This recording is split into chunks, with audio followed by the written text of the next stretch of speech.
أعوذ بالله من الشيطان الرجيم بسم الله الرحمن الرحيم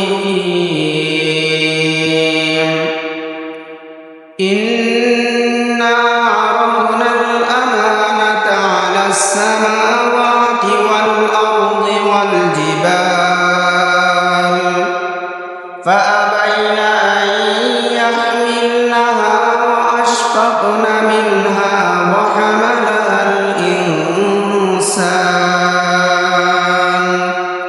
إنه كان ظلوما جهولا وقال رسول الله صلى الله عليه وسلم آية المنافق ثلاث إذا اؤتمن خان وإذا حدث كذب وإذا وعد أخلف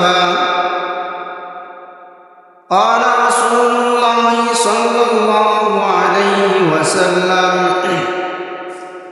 البخيل من ذكرت عليه ولم يصل علي صلى الله على سيدنا ومولانا محمد وعلى آله وأصحابه وسلم صلى الله على سيدنا ومولانا محمد وعلى آله وأصحابه وسلم اللهم صل على محمد وعلى آل محمد كما صليت على إبراهيم وعلى آل إبراهيم إنك حميد مجيد اللهم بارك على محمد وعلى آل محمد كما باركت على إبراهيم وعلى آل إبراهيم إنك حميد مجيد الحمد لله আল্লাহ পাক রব্বুল আলামিনের দরবারে অসংখ্য লাখ কোটি শুকরিয়া আদায় করি যেই মহান রব্বুল আলামিন নানান প্রতিকূল পরিবেশে পরিস্থিতিতে আমাদেরকে আল্লাহ তাআলার নাম জপন করার, আল্লাহ তাআলার ঘর মসজিদে আসার বসার দ্বীনি কথাবার্তা শোনার তৌফিক দান করেছে। মহান রব্বুল আলামিনের যদি তৌফিক শামিলে হাল না হতো তাহলে আমাদের পক্ষে এই আমলগুলো করা কখনোই সম্ভব হতো না। মুহতারাম হাজিরিন, পর্দার আড়ালের মা ও বোনেরা, প্রতি জুমার নামাজের পূর্বক্ষণে কিছুক্ষণ আগে আমাদের এখানে কুরআন এবং হাদিসের আলোকে কিছু কথা পেশ করা হয়। আমরা এই আলোচনাকে গতানুগতিক আলোচনা মনে না করে নিজের জীবনের পাতে ও নিজের জীবনের শিক্ষা হিসাবে মেনে এই কোরআন ও হাদিসের বাণীর উপর আমল করার চেষ্টা করি। আস-সা'য়ু মিন্না ওয়াল ইতমামু মিনাল্লাহ।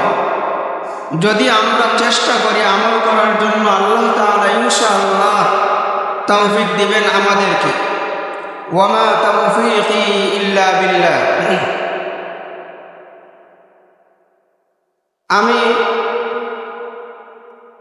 আমার আলোচনার শুরুতে পবিত্র কালামুল্লাহ শরীফ থেকে একখানা আয়াত তিলাওয়াত করেছি।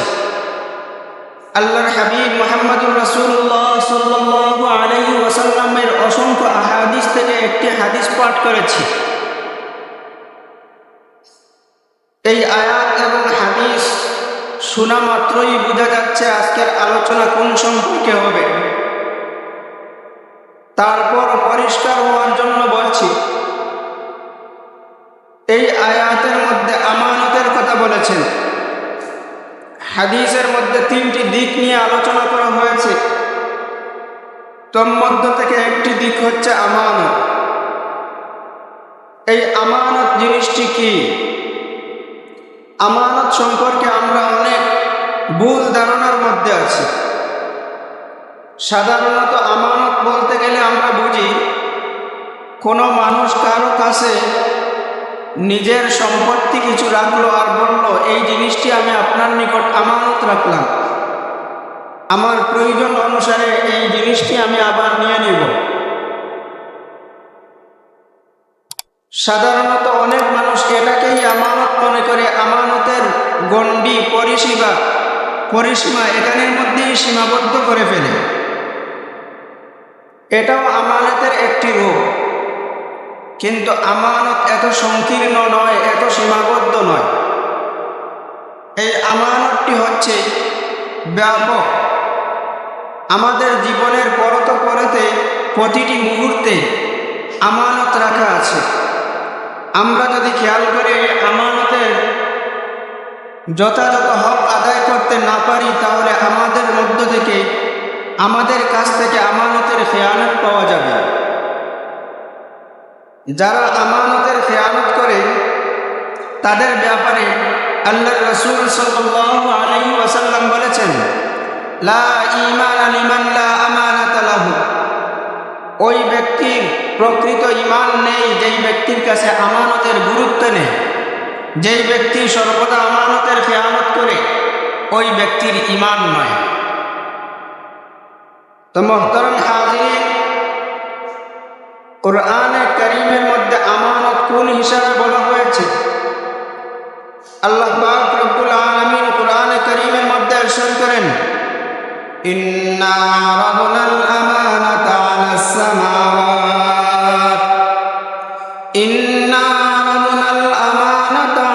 সামাওয়াত ওয়াল আরদি ওয়াল জিবালি ফাআবাইনা আন ইয়াহমিলনাহা ওয়া আশফাকনা মিনহা ওয়া হামালাহাল ইনসান। মহান রব্বুল আলামিন বলেন, আমি আমানতকে সর্বপ্রথম আসমানের নিকট রাখলাম, পৃথিবীর কাছে রাখলাম, পাহাড় পর্বতের কাছে রাখলাম। এই সবাই অস্বীকার করে বসল। এই আমানত কি আমানত রাখলেন? যেই আমানত আসমান, জমিন, পাহাড়, পর্বত সবাই অস্বীকার করলো, এই আমানত তাদের কাছে রাখল না। মূলত মহান রব্বুল আলামিন মানুষ সহ আসমান, জমিন, পাহাড়, পর্বত সবাইকে সম্বোধন করে একে একে জিজ্ঞাসা করেছেন, আমি আমার পক্ষ থেকে জীবন তোমাদের কাছে আমানত রাখতে চাই। যখন জমিনের নিকট বলা হলো, হে জমিন, তোমার কাছে আমি আমানত রাখব, একটি জীবন দান করব তোমাকে, এই জীবনকে তুমি তার হক অনুযায়ী পরিচালনা করবে, তুমি কি রাজি আছো? জমিন তাতে অস্বীকার করে, এই আমানত রাখতে রাজি হয়নি। তারপর আসমানকে বলা হলো, এ আসমান, তোমার কাছে একটি জীবন আমি আমানত রাখতে চাই, তুমি কি ওই আমানতটি রাখতে পারবে? আসমান অস্বীকার করে বসল। তারপর পাহাড় পর্বতকে সামনে এনে আল্লাহ রব্বুল আলামিন প্রশ্ন করলেন, তোমাদের কাছে একটি জীবন আমি আমানত রাখতে চাই, তোমরা কি তা রাখতে পারবে? সরাসরি উত্তরে আসলো, না, আমরা পারব না। ওয়া আশফাকনা মিনহা, আল্লাহ রাব্বুল আলামিন বলেন, ওয়া আশফাকনা মিনহা। এই প্রত্যেকটাই এটা থেকে আল্লাহ তাআলার পক্ষ থেকে যে আমানত দেওয়া হবে, এই আমানতটি রাখতে ভয় করল। ওয়া হামালাহাল ইনসান।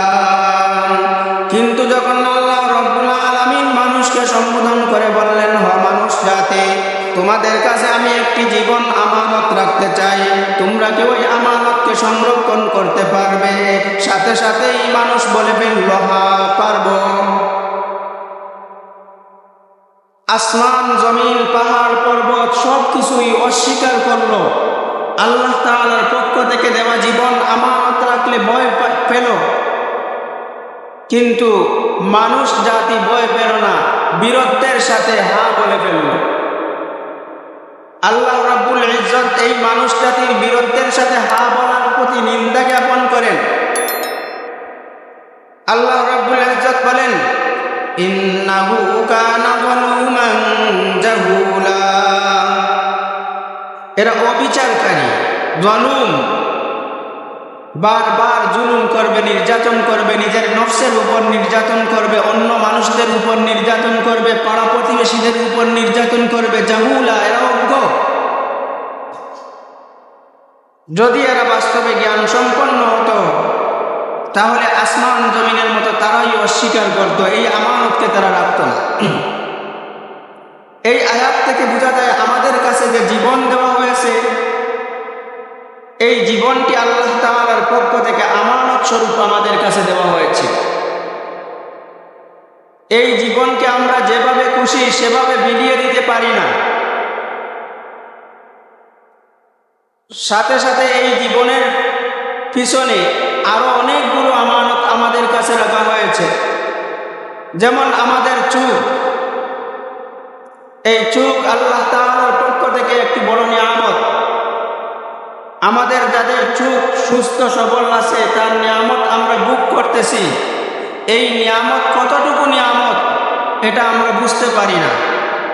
যাদের চোখ ছিল কিন্তু এখন অসুস্থতায় ভুগছে, তাদের কাছে গিয়ে যদি বলা হয় চোখের দাম কতটুকু,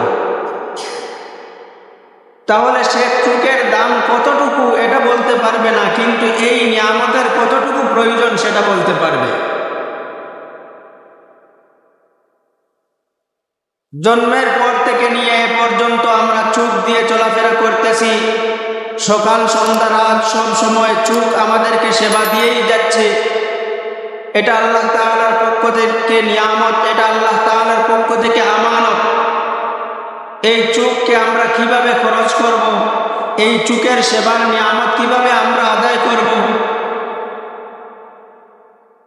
আল্লাহ তাআলা এই চোখ দিয়ে দেখার অনুমতি দিয়েছেন। জগতের মধ্যে যা কিছু আছে সব কিছু দেখতে পারবে, সামান্য কিছু জিনিসের প্রতি নিষেধাজ্ঞা জারি করেছে। বান্দা, তোমাদেরকে আমি চোখ নিয়ামত দান করেছি, কিন্তু এই চোখ নিয়ামত এটা তুমি যেটাই সেটাই ব্যয় করবে না, এটার সেবা তুমি যেখানে মনে সেখানে নিয়ে যেও না। অশ্লীল কাজ দেখা থেকে তুমি এই চোখকে বিরত রাখো, বেহায়া নারী দেখা থেকে চোখকে বিরত রাখো, উলঙ্গপনা দেখা থেকে চোখকে বিরত রাখো, টিভি সিনেমা দেখা থেকে চোখকে বিরত রাখো।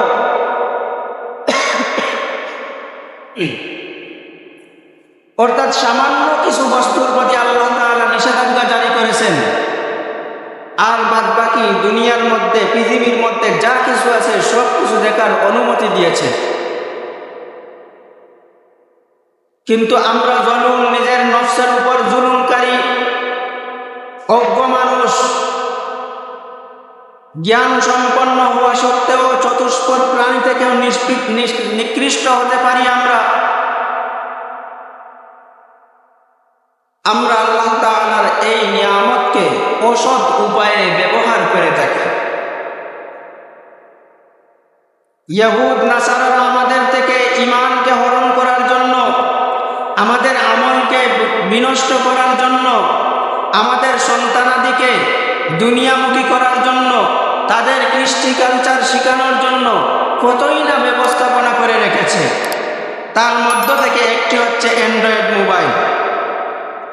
এই অ্যান্ড্রয়েড মোবাইলের উপকারিতা যতটুকু আছে, অপকারিতা তার থেকেও আরো কয়েক গুণ বেশি আছে। আগের যুগে যখন অ্যান্ড্রয়েড মোবাইল ছিল না,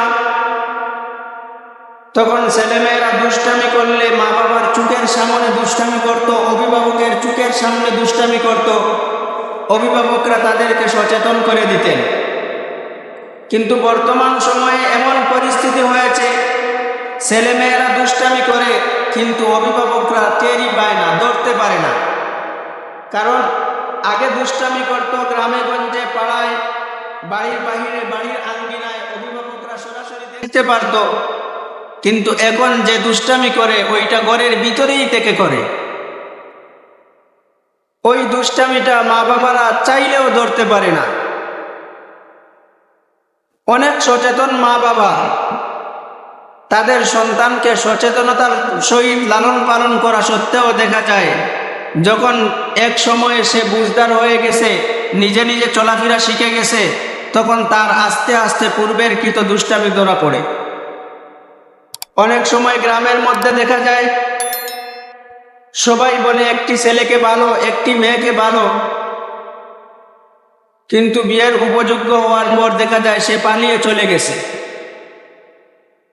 সবার চোখে ভালো থাকা সত্ত্বেও সে ভালো নয়। এই খারাপ তাকে কিসে বানালো? এই অ্যান্ড্রয়েড ফোনই বানালো। অ্যান্ড্রয়েড ফোনের মধ্যে যোগেদের সব কিছু আছে। আগে মানুষ টাউনের মধ্যে যেত, বিভিন্ন বাজারের মধ্যে যেত টিভি সিনেমা দেখার জন্য, কিন্তু এখন ঘরে বসেই টিভি সিনেমা সব কিছু দেখা যায়। আমরা আমাদের পরিবারকে সচেতন পরিবার হিসাবে গড়ে তোলার লক্ষ্যে, আমাদের সন্তানকে মানুষ করার লক্ষ্যে অ্যান্ড্রয়েড সেট থেকে বিরত রাখব।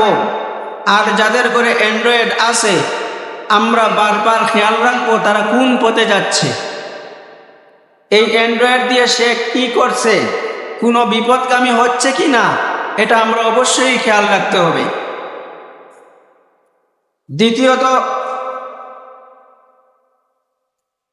জবান আল্লাহ তাআলার পক্ষ থেকে একটি নিয়ামত, আমাদের কাছে রাখা একটি আমানত। এই জবানেরও আমরা পুরোপুরিভাবে হেফাজত করতে হবে। যেহেতু আমরা আল্লাহ তাআলাকে রব মেনে এসেছি,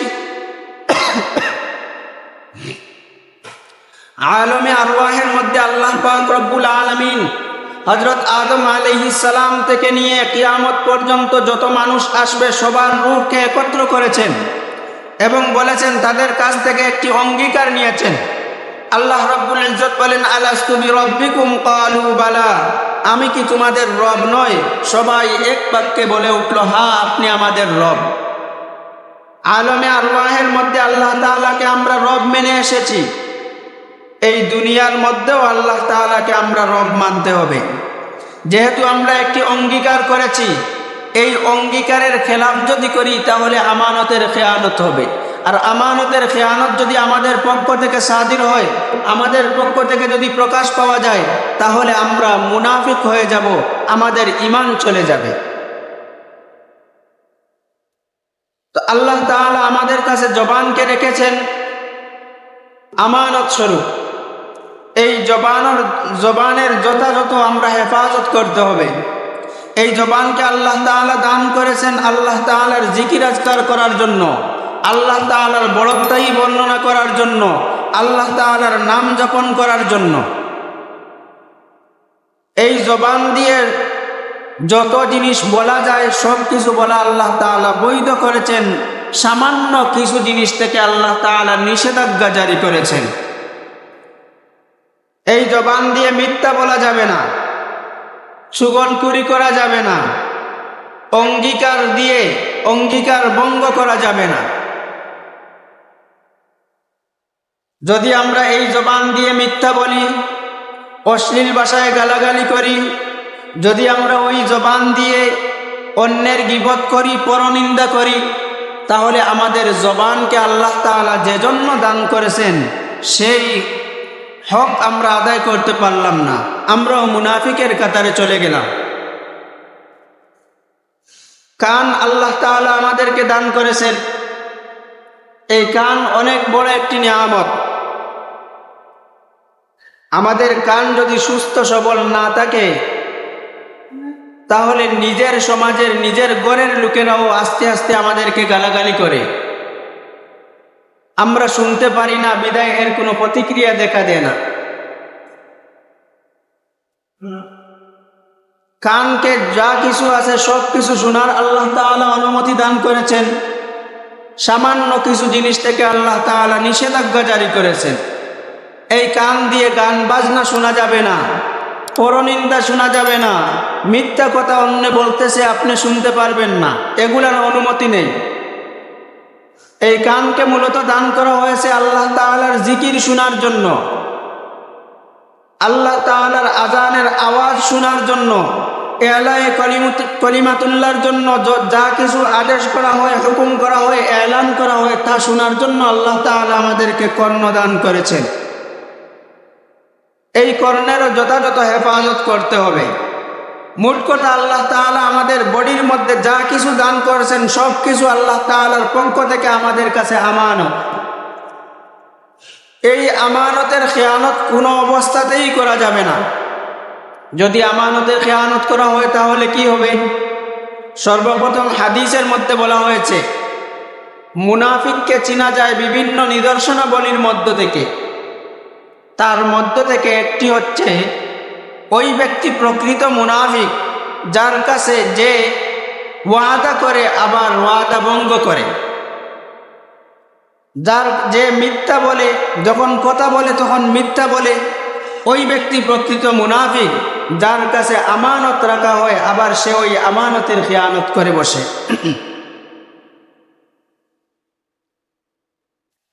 যারা আমানতের খেয়ানত করে তাদের ব্যাপারে আল্লাহর রাসূল সাল্লাল্লাহু আলাইহি ওয়াসাল্লামের স্পষ্ট বাণী, লা ঈমান লিমান লা আমানাতা লাহু, ওই ব্যক্তির ঈমান নেই যেই ব্যক্তির কাছে আমানত নেই।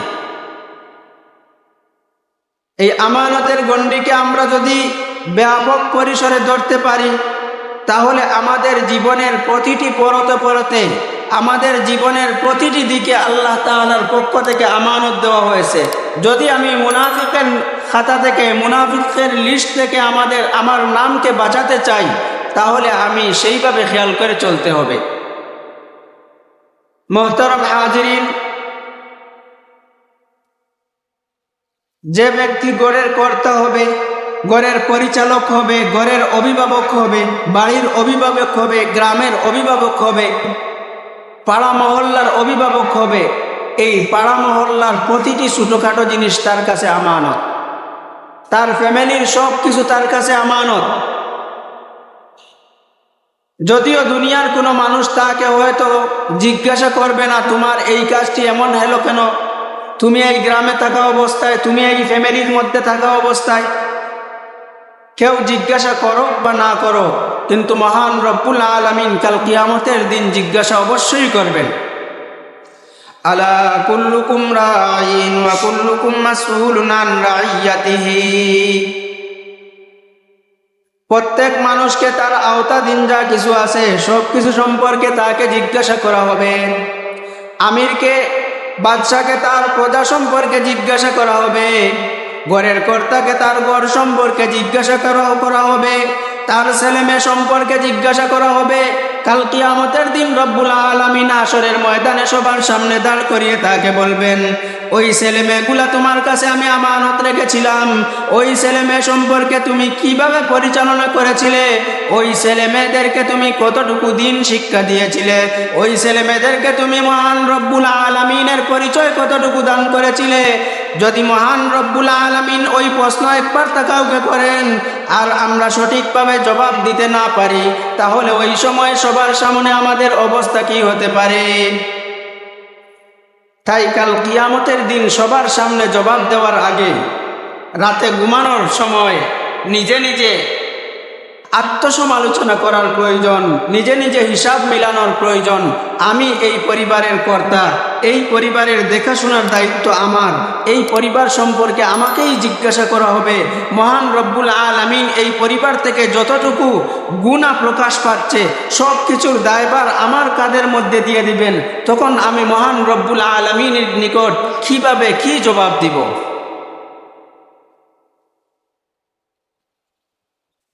দ্বিতীয়ত হচ্ছে হাদিসের ভাষ্য অনুযায়ী যাদের কাছে আমানত আছে আর ওই আমানতের খেয়ানত করে তারা মুনাফিক, তাদের ঈমান নেই।